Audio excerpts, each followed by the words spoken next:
Stock market scams കേരളത്തിലുണ്ടോ? അതൊക്കെ അങ്ങ് north ഇന്ത്യയിലല്ലേ. കേരളത്തിലായതുകൊണ്ട് ഞാൻ സേഫാണ്. ഇങ്ങനെ ആലോചിച്ചിരിക്കുന്ന ഒരാളാണോ നിങ്ങൾ? എങ്കിൽ ഈ വീഡിയോ നിങ്ങൾ തീർച്ചയായും കണ്ടിരിക്കണം.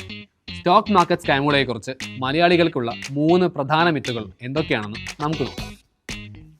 2024 ജനുവരി 1 മുതൽ ഒക്ടോബർ 28 വരെ പലതരം സൈബർ സ്കാമുകളിൽപ്പെട്ട് മലയാളിക്ക് നഷ്ടമായത് 635 കോടി രൂപയാണ്. ഒന്ന് ഞെട്ടിയോ?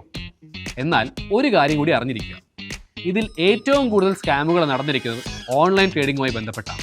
റീസെൻ്റായി നടന്ന ഒരു കേസ് നോക്കാം. കഴിഞ്ഞ ഒക്ടോബറിൽ കൊച്ചി സിറ്റി പോലീസ് മലപ്പുറത്തു നിന്നുള്ള 3 യങ്സ്റ്റേഴ്സിനെ അറസ്റ്റ് ചെയ്തു. സ്റ്റോക്ക് മാർക്കറ്റ് ട്രേഡിംഗിലൂടെ ഉയർന്ന റിട്ടേൺസ് ഉണ്ടാക്കാമെന്ന് പ്രോമിസ് ചെയ്ത ഈ 3 പേർ മാത്രം പറ്റിച്ചത് എത്രയാണെന്നോ?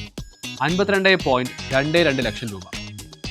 ഹൈ ക്വാളിഫൈഡ് ആയ മലയാളികളെ പറ്റിക്കാൻ ആർക്കും കഴിയില്ല എന്നൊരു തോന്നൽ നിങ്ങൾക്കുണ്ടോ? എന്നാൽ തിരുവനന്തപുരത്തുകാരനായ ഒരു സൈബർ ലോയറുടെ കഥയിലേക്ക് പോകും. സൈബർ ക്രൈം കേസുകൾ കൈകാര്യം ചെയ്യുന്നതിൽ ഒരു സ്പെഷ്യലിസ്റ്റാണ് ഈ ലോയർ. ഒരു ദിവസം അദ്ദേഹത്തിന് ഒരു ഇന്റർനാഷണൽ നമ്പറിൽ നിന്ന് വാട്സാപ്പ് കോൾ വന്നു. സ്റ്റോക്ക് മാർക്കറ്റിൽ ഇൻവെസ്റ്റ് ചെയ്താൽ വമ്പൻ പ്രോഫിറ്റ്സ് ഉണ്ടാക്കാമെന്ന് അവർ അദ്ദേഹത്തോട് പ്രോമിസ് ചെയ്തു. ഇത് വിശ്വസിച്ച ലോയർ പണം പല ബാങ്ക് അക്കൗണ്ടുകളിലേക്കായി ട്രാൻസ്ഫർ ചെയ്തു. ഇതേ തുടർന്ന് അദ്ദേഹം ഒരു മൊബൈൽ ആപ്പ് ഡൗൺലോഡ് ചെയ്യുകയും ഒരു വാട്സാപ്പ് ഗ്രൂപ്പിലേക്ക് ആഡ് ചെയ്യപ്പെടുകയും ചെയ്തു. പക്ഷേ പിന്നീട് റിട്ടേൺസ് ഒന്നും കിട്ടാതായപ്പോഴാണ് താൻ പെട്ടിരിക്കുന്നത് വലിയൊരു ട്രാപ്പിലാണെന്ന് ലോയർക്ക് മനസ്സിലായത്. ഈ സ്കാമിൽ അദ്ദേഹത്തിന് നഷ്ടപ്പെട്ടത് 93 ലക്ഷം രൂപയാണ്.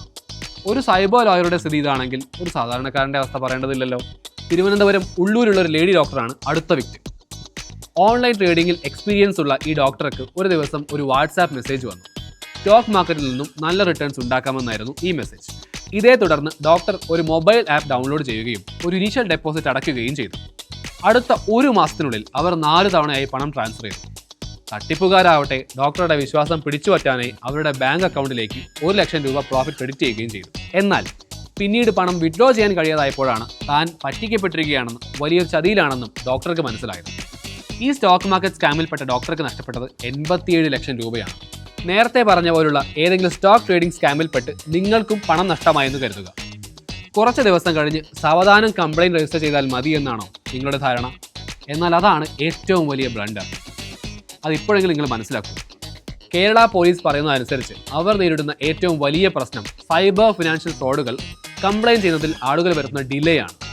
പല കേസുകളിലും പണം ഡിപ്പോസിറ്റ് ചെയ്ത് 10 ദിവസത്തിന് ശേഷമാണ് ആളുകൾ പോലീസിൽ റിപ്പോർട്ട് ചെയ്യുന്നത്. ഇത് കാരണം പണം വിഡ്രോ ചെയ്യാൻ തട്ടിപ്പുകാർക്ക് ഒരുപാട് സമയം കിട്ടുന്നു. അതിനുശേഷം അവർ ഈ പണം ഇന്ത്യക്ക് പുറത്ത് ചൈന പോലുള്ള രാജ്യങ്ങളിൽ അക്കൗണ്ടിലേക്ക് ട്രാൻസ്ഫർ ചെയ്യുകയോ അല്ലെങ്കിൽ ക്രിപ്റ്റോ കറൻസിയാക്കി കൺവേർട്ട് ചെയ്യുകയോ ചെയ്യും. ഒരു സൈബർ ഫിനാൻഷ്യൽ ഫ്രോഡ് നടന്ന് ആദ്യത്തെ 60 മിനിറ്റിനുള്ളിൽ കംപ്ലയിൻറ്റ് രജിസ്റ്റർ ചെയ്യേണ്ടത് വളരെ ഇമ്പോർട്ടൻ്റ് ആണ്. ഈ 1 മണിക്കൂറിനെ ഗോൾഡൻ അവർ എന്ന് വിളിക്കുന്നു. ഗോൾഡൻ അവറിൽ കംപ്ലയിൻറ്റ് രജിസ്റ്റർ ചെയ്താൽ നഷ്ടപ്പെട്ട പണം തിരിച്ചു കിട്ടാനുള്ള സാധ്യത വളരെ കൂടുതലാണ്. കാരണം ബാങ്കുകളിൽ നിന്ന് ഈ വാളറ്റുകളിലേക്കുള്ള ട്രാൻസ്ഫർ കംപ്ലീറ്റ് ചെയ്യാൻ 1 മണിക്കൂർ വരെ എടുക്കും. അതിനുശേഷം നഷ്ടപ്പെട്ട എമൗണ്ട് തിരിച്ചെടുക്കുന്നത് കുറച്ച് ബുദ്ധിമുട്ടാണ്. സൈബർ ഫിനാൻഷ്യൽ ഫ്രോഡുകൾ റിപ്പോർട്ട് ചെയ്യാനുള്ള നാഷണൽ ഹെൽപ്പ് ലൈൻ നമ്പറാണ് 1930. ഈ 24 അവർ ഹെൽപ്പ് ലൈൻ ഇന്ത്യയിലെ എല്ലാ സ്റ്റേറ്റ്സിലും യൂണിയൻ ടെറിട്ടറീസിലും ഉണ്ട്. അതുകൊണ്ട് നിങ്ങൾക്ക് എന്തെങ്കിലും സൈബർ ക്രൈം പോലുള്ള അനുഭവം ഉണ്ടായാൽ ഇമ്മീഡിയറ്റായി 1930 വിളിച്ച് കംപ്ലയിൻറ്റ് രജിസ്റ്റർ ചെയ്യുക. സൈബർ ക്രൈം നടന്ന് 1 മണിക്കൂറിനുള്ളിൽ കംപ്ലയിൻറ്റ് രജിസ്റ്റർ ചെയ്യപ്പെട്ട 80% കൂടുതൽ കേസുകളിലും പണം തിരികെ കിട്ടിയിട്ടുണ്ട്. പക്ഷേ വെറും 20% ആളുകളെ ആദ്യത്തെ 1 മണിക്കൂറായ ഗോൾഡൻ അവറിനുള്ളിൽ ഫ്രോഡ് റിപ്പോർട്ട് ചെയ്തിട്ടുള്ളൂ. അവസാനമായി ഒരു കാര്യം ചോദിക്കട്ടെ, നിങ്ങൾക്കോ നിങ്ങളുടെ പരിചയത്തിലുള്ള ആർക്കെങ്കിലും സ്റ്റോക്ക് മാർക്കറ്റ് സ്കാമുകളുമായി ബന്ധപ്പെട്ട് എക്സ്പീരിയൻസ് ഉണ്ടായിട്ടുണ്ടോ? താഴെ കമൻറ്റ് ചെയ്യും.